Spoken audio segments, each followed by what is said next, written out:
अध्यात्म विज्ञान, नई दृष्टि, नई खोज। देखिए, सुनिए और समझिए। अध्यात्म विज्ञानी पूज्य स्वामी श्री कमलेशानंद जी के निर्देशन में सनातन सत्य का अनुसंधान कर जीवन को प्रकाशित करें।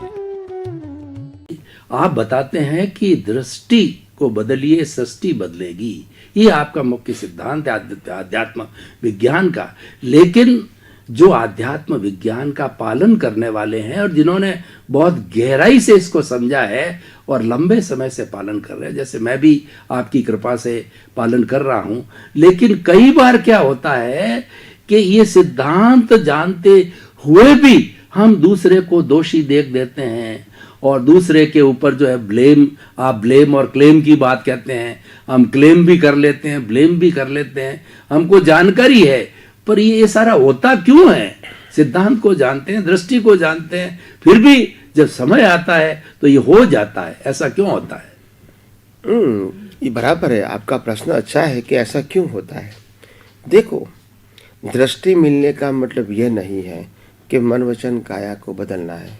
मन वचन काया तो कुदरती रचना पहले भी था, आज भी है और बाद में भी रहेगा। तो मन वचन काया की कोई भी अवस्था में फर्क नहीं होगा। अगर ये विज्ञान जाना है तो भी, विज्ञान का उपयोग करते तो भी, मगर फर्क कहाँ होगा? ये विज्ञान जानने से सबसे पहला बेनिफिट है, हम मन वचन काया से मुक्त है, वो पहले अनुभूति करना है। क्या है? मन वचन काया से मुक्त है। क्यों मुक्त है? क्योंकि यह मन वचन काया तो वो कुदरती रचना है। ये डिजाइन भी कुदरत ने बनाई। ये मन वचन काया पंच महाभूतों से बना है, वो भी कुदरत का है। और ये शरीर बनाने के बाद शरीर को मेंटेन करना है, जीवित रखना है, उनके लिए हवा पानी खुराक भी कुदरत देते हैं। और जीवित रखने के बाद वो कर्मों के भुगतान के संजोग भी कुदरत देते हैं। लास्ट में ब्रीद बंद भी कौन करते हैं? कुदरत करते हैं। तो जन्म से मौत तक ये मन वचन काया की हर अवस्था कुदरती रचना है। तो उसमें हमको क्या करना है और हम क्या कर सकते हैं? कुछ नहीं कर सकते। तो इसीलिए इसको टच नहीं करना है और इसको सुधारने के लिए सोचने की भी जरूरत नहीं। सुधार हो भी सकता है, नहीं भी हो सकता है, वो भी कुदरती कानून का हिस्सा है। क्या है? हिस्सा। अगर सुधार हो गया तो भी कुदरती कानून है, नहीं हुआ तो भी कुदरती रचना है। तो कहने का मतलब, हमारा फोकस जहां हमारी सत्ता नहीं है वहां फोकस डालने की दृष्टि की जरूरत नहीं है। फोकस कहाँ डालो? जहां हमारे पास फ्रीडम है। फ्रीडम कहाँ है? विजन में है, दृष्टि में है। तो दृष्टि को साइंटिफिक बनाओगे तो मन वचन काया के हर संजोग आपको कुदरती रचना के रूप में दिखेंगे। सफलता निष्फलता वो तो बौद्धिक आंक है। क्या है? बौद्धिक आंक है। वो पाप और पुण्य का फल है। मैं सफल हुआ तो मतलब मैं बहुत होशियार हूं, अगर मैं विफल हुआ तो मैं बहुत कमजोर हूं, ऐसा मानने की जरूरत नहीं है। ये कर्मों का खेल है। मगर मैं जो सफल होता है, जो निष्फल होता है, जो कुदरती रचना के रूप में काम कर रहा है, उससे सर्वथा मुक्त ऐसा शुद्ध आत्मा हूं। बस ये मेरी दृष्टि होनी चाहिए। तो बाद में मन वचन काया की कोई भी अवस्था की असर आपको नहीं होगी।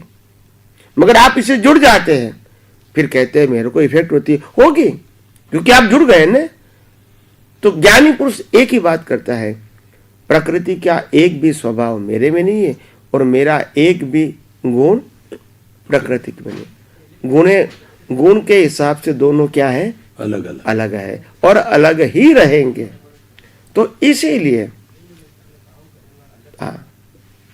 इसीलिए आध्यात्म मार्ग के अंदर ये बहुत बड़ी बात है कि हम अपने जीवन के अंदर कैसे ये दृष्टि को, हमारी दृष्टि को साइंटिफिक बना के मन वचन काया से कैसे मुक्त रह सके, मन वचन काया की अनुभूति से कैसे मुक्त रह सके, मन वचन काया की असरों से कैसे मुक्त रह सके, यही हमारी दृष्टि होनी चाहिए। क्योंकि वास्तव में हम मन वचन काया से मुक्त ही है। क्या है? मुक्त ही है।